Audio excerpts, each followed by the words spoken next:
Pinanginota ni PNP Bicol Acting Director Police Brigadier General Andre Dizon ang pormal na paglunsar kan kasurog Cops Bike Patrol kasubagong aga sa laog kan Camp Brigadier General Simeon Ola sa Legazpi City. Soft launching paman sa naini. Alagad magiging parte ini kan urual daw na routine kan kapulisan sa lambang Police Provincial Offices sa Bicol. Total na 20 kasurog Cops Bike Patrol ang inilansar sa aktibidad na malibot sa mga estratehiko asin pinakapigtatawong lugar sa Daraga asin Legazpi City.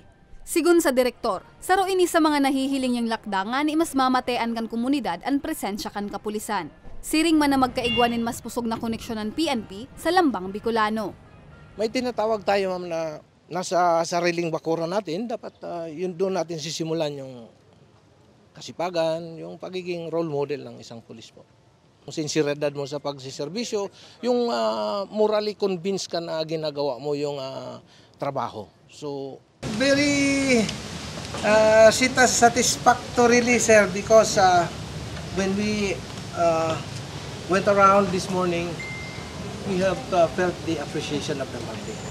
Taong 1997, kan inot na ibusol ni Police Brigadier General Dizon ang pagpapatrolya gamit ang bisikleta.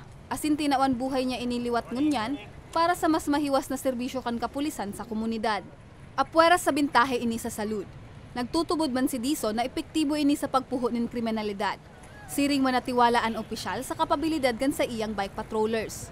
I've started joining the bike patrol since 1997 when I was the AD-CAM of the District Director of Manila Police District. Okay. Then when I became the District Director of Manila Police District, I revived this bike patrol. Until such time I was designated as the Acting Regional Director of PRO 5.